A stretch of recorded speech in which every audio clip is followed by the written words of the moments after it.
जीवन हमें एक मौका देता है, इसलिए जब भी सही कॉलेज चुनने का समय आए तो सिर्फ मंगलायतन यूनिवर्सिटी आपके बेहतरीन भविष्य और सर्वांगीण विकास के लिए। और सीधा चलेंगे इस वक्त की सबसे बड़ी खबर पर। बड़ी खबर सुप्रीम कोर्ट को लेकर आ रही है। रेप पर सुप्रीम कोर्ट ने एक बहुत बड़ी टिप्पणी की है। इलाहाबाद हाईकोर्ट पर नाराजगी जताई है सुप्रीम कोर्ट ने। इलाहाबाद हाईकोर्ट की टिप्पणी को असंवेदनशील बताया है सुप्रीम कोर्ट की तरफ से। हाईकोर्ट ने रेप पर एक टिप्पणी की थी और बलात्कार पीड़िता को जिम्मेदार ठहराया था हाईकोर्ट ने। इस वक्त की सबसे बड़ी खबर, सुप्रीम कोर्ट ने मंगलवार को इलाहाबाद हाईकोर्ट के एक आदेश पर नाराजगी जताई है। दरअसल इलाहाबाद हाईकोर्ट ने हाल ही में अपने एक आदेश में कहा था कि बलात्कार पीड़िता ने खुद ही मुसीबत को न्योता दिया है। जस्टिस BR गवई की अगुवाई वाली बेंच ने इस टिप्पणी को बेहद असंवेदनशील बताया। इलाहाबाद उच्च न्यायालय ने बलात्कार के एक आरोपी को जमानत देते हुए कहा था कि शिकायतकर्ता शराब पीकर घर जाने के लिए सहमत थी, इसीलिए खुद ही मुसीबत को आमंत्रित किया है। अब सुप्रीम कोर्ट ने इस टिप्पणी पर आपत्ति जाहिर की है। पूरी कहानी क्या है वो भी समझाते हैं। रेप के एक मामले में इलाहाबाद हाईकोर्ट ने पीड़िता को जिम्मेदार ठहराया था। कोर्ट में सुनवाई हुई तो आरोपी को जमानत दे दी गई।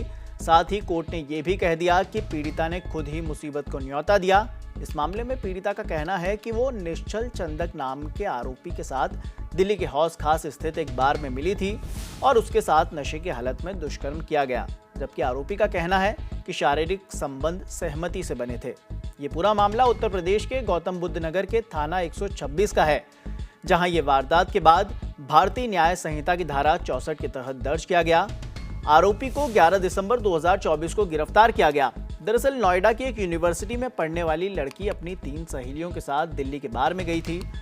उसका कहना है कि वहां कुछ परिचित मिले जिसमें आरोपी निश्चल भी था। शराब पीने के बाद वो नशे की हालत में थी और आरोपी उसके करीब आता जा रहा था। आधी रात 3 बजे बार में लगातार उसके साथ चलने के लिए वो कहता रहा। पीड़िता ने बताया कि आरोपी के बार बार कहने की वजह से वो आराम करने के लिए उसके साथ चली गई। जमानत अर्जी में अब ये कहा गया है कि पीड़िता को मदद की जरूरत थी और वो खुद ही उसके साथ जाने के लिए तैयार हो गई थी। और ये भी आरोप है कि आरोपी निश्चल रास्ते में लड़की को बार बार आपत्तिजनक तरीके से छू रहा था और नोएडा में अपने घर ले जाने की बजाय वो उसे गुड़गांव में रिश्तेदार के फ्लैट पर ले गया और वहां वारदात को अंजाम दिया। पीड़िता PG हॉस्टल में रहती थी। इलाहाबाद हाईकोर्ट के जज संजय कुमार सिंह ने कोर्ट ने कहा कि अगर पीड़िता के आरोपों को सही भी मान लिया जाए तो इस निष्कर्ष पर भी पहुंचा जा सकता है कि उसने खुद ही परेशानी को न्योता दिया था और वो उसके लिए जिम्मेदार भी है। अब सुप्रीम कोर्ट ने इसी पूरे मामले पर टिप्पणी की है। सुनिए पूरे केस पर वकील ने क्या बताया। सुप्रीम कोर्ट ने बहुत ही एक इंटरेस्टिंग ऑब्जर्वेशन दी जो कि सेम हाई कोर्ट की है, इलाहाबाद हाई कोर्ट की है, जो पिछले ही हफ्ते इलाहाबाद हाई कोर्ट ने किसी दूसरे केस में ऐसी इनअप्रोप्रिएट ऑब्जर्वेशन जाहिर करी तो सुप्रीम कोर्ट ने उस पर कंसर्न जताया है और ये भी कहा है that justice should not be done but should be seen to be done, which was very rightly stated by the supreme court. हम इसमें just rights for children alliance और मदर की तरफ से पेश हो रहे हैं, मदर ऑफ द विक्टिम, और हम पूरी कोशिश कर रहे हैं, पूरा इंश्योर कर रहे हैं कि मदर और विक्टिम की सेफ्टी और सिक्योरिटी इंश्योर्ड रहे, कंटिन्यूड रहे।